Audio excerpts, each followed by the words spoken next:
Greetings, Docs! This is Mad Hatter Patrick. The Looney Tunes have a long history of producing movies. There were the compilation movies like the Bugs Bunny Roadrunner movie, Daffy Duck's Quackbusters, and a few others, followed by the highly marketable sports movie Space Jam. But then there is one Looney Tunes movie that's just stuck in the middle. It's neither a compilation nor a sports movie. Still has live action bits, but it seems to be a Looney Tunes movie that Warner Brothers often overlooked. Well, you know what? I think this film deserves some recognition like the others. No more second bananas for it. Back in Action is the second animated / live action Looney Tunes movie released in November 2003. However, back then, there was a lot of production problems during the making of the film. Ever since the success of the first Space Jam movie, Warner Bros. Wanted to make another Space Jam movie. However, Michael Jordan was not interested in doing another Looney Tunes adventure, and Gremlins director Joe Dante stepped in on directing the Looney Tunes movie, and he says no more Space Jam because he didn't like the movie nor how the Looney Tunes were portrayed in it. He wanted to make a Looney Tunes movie where the Looney Tunes can be just their loony selves. In the end, it ended with no winners, only losers, with Back in Action becoming a box office bomb, and Warner Bros. Stopped making any more Looney Tunes movies until Space Jam: A New Legacy in 2021. And we all know how that turned out, so maybe Joe was onto something back then. But going back to Back in Action, the film did receive mixed to favorable review, with some saying it's better than the first Space Jam, plus getting some Saturn and Annie nominations. However, people are still debating which feature-length Looney Tunes movie is considered the best out of the two. So I'm going to look over this Looney Tunes spy movie to see if this is the Looney Tunes movie where the tunes are really loony to the max. Welcome to another episode of the Wonder Reviews. Sports season is closed. It's time for spy season. This is Looney Tunes Back in Action. The film is about Daffy Duck getting fired from his job at Warner Brothers, so he bunked with a cop he screwed over back at the studios named DJ, played by Brendan Fraser. DJ gets a call from his dad that he's in danger because he's a spy that's on a mission to stop the chairman of Acme, played by Steve Martin, from finding the Blue Monkey Diamond and turn everyone into monkeys. So DJ and Daffy must save DJ's dad and the world by teaming up with Bugs Bunny and Kate, played by Jenna Elfman, and find the diamond before the bad guys do. To be honest, even as an action movie, this isn't considered an epic Looney Tunes movie. The spy story acts more like a fetch quest where it follows a certain pattern. They go to the destination, find the next clue to the diamond, a Looney Tunes bad guy comes in to take them down, the heroes defeat the villain, and they travel to the next location. Rinse and repeat. Yeah, making a story is not the Looney Tunes' top priority. One of the charms of the Looney Tunes is to simply make people laugh with jokes, hijinks, and other wacky adventures. In fact, that's actually the focus of the movie, the comedy. And it turns out, the humor seems funny. It features a bunch of gags that everyone remembers from the Looney Tunes or Merry Melody cartoons, such as slapsticks, explosions, and defying the laws of physics. And occasionally, it can make some nods to some of their classic shorts. Ghostbusters to the rescue! However, whenever they make a non-Looney Tunes reference, they're more like a hit and miss. Some of them work like the alien characters from Area 52, Bug's reenactment of Psycho, and especially Shaggy and Scooby's cameo, but others aren't really effective, like DJ doing his stunt for Brendan Fraser in the Mummy movies. Get it? Cause they're the same person. Since it is a movie where the Looney Tunes characters and real people coexist together, it's actually really unique. Okay, it's not extraordinary as Roger Rabbit's world building, but it's not as inconsistent as the live-action Tom and Jerry movie or the Chip 'n Dale Rescue Rangers movie. It does show how the tunes adapt to the real-world environment while staying true to their real selves in the cartoons, whether it be working with Acme, living their everyday lives, or becoming movie stars. And come to think of it, when I look back on this movie, I'm surprised how ahead of its time some of its jokes were, like at the beginning of the movie, or the Walmart joke. There's even some heart to the film when Daffy wants to be recognized as a value tune in both the Looney Tunes and in Bugs Bunny's own movie.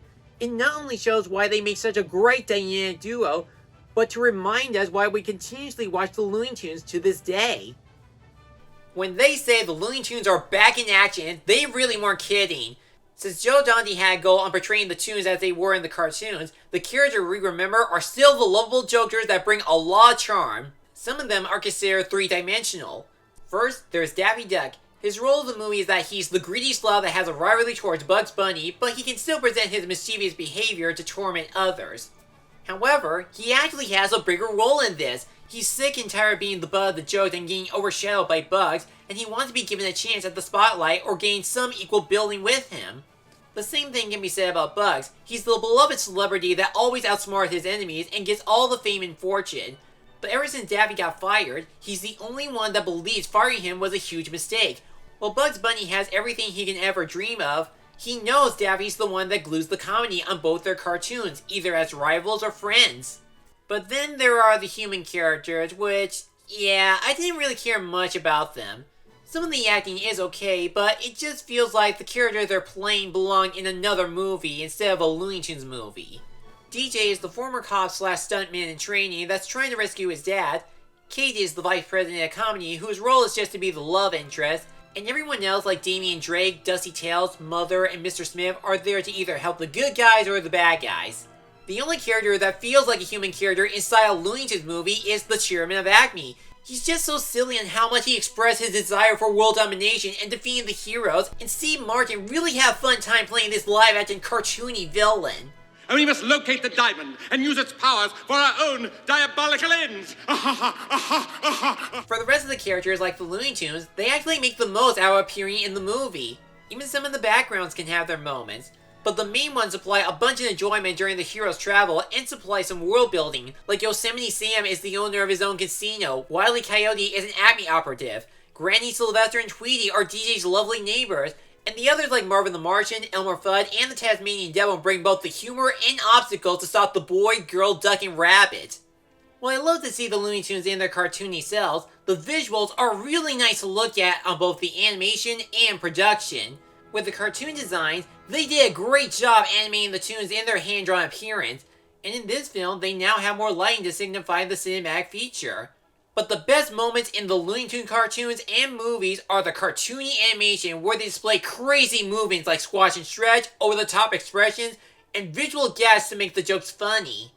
For the live-action productions like the settings, they really managed to take the characters and the audience to grand places around the world and let the tunes play around with the locations.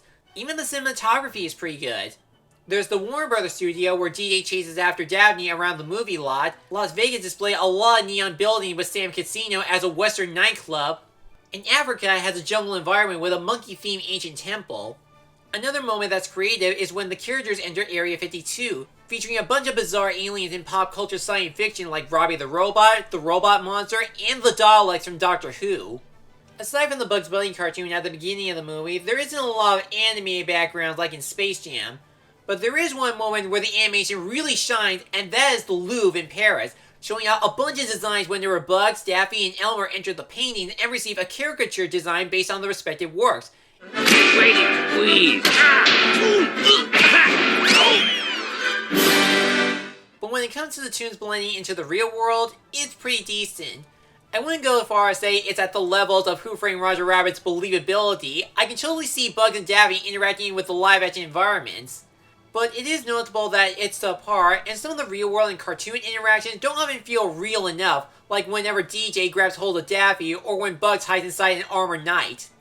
The moments that do feel real with the cartoons are the action scenes, and they are a lot of fun to watch. It displays a lot of creativity and excitement whenever they go into a chase scene, or when the characters fight out the villains. Also, CGI was used several times in the movie, and yeah, I know this was a 2003 movie, but some of the computer animation looks pretty dated, and scenes with the spaceships, the missile launcher, and the Acme robot dog don't really mix well. And as much as I say that the acting's okay on some of the live-action characters, the voice acting on the tunes are really amazing because they did bring back most of the cast from the short. Eric Goldberg, Joel Lasky, Jeff Bennett, June Foray, Billy West, and more. I wouldn't go as far as to say that this film is better than Space Jam. I do like both of them. The only thing I can say that they're still better than A New Legacy. Why? Because I can definitely call this Looney Tunes spy movie a Looney Tunes movie. Looney Tunes Back in Action may not be the best Looney Tunes movie out there with some bland human characters and a repetitive pattern, but it does feel like an enjoyable Looney Tunes movie with characters from the cartoon still being their lovable selves and nice visuals from both the animation and live action. If you're a huge Looney Tunes fan or you're looking for a film that's fun for the whole family, then I do recommend you give it a watch. It's true some of the past Looney Tunes cartoons like One Froggy Evening, What's Opera Doc, Duck Dodgers, and more have a more action-packed adventure than the three big-time movies, but I did get some good laughs from it, and it still has that loony charm as said cartoons. And I do hope the tunes will come back on the big screen, especially with the Porky and Daffy movie. Even if they do say, that's all folks, for their movies, some of our favorite Looney Tunes characters will remain timeless and memorable forever. I'm going to give Back in Action a B. I'm Mad Hair Patrick, and you'll excuse me, I'm going to watch a singing frog live on stage.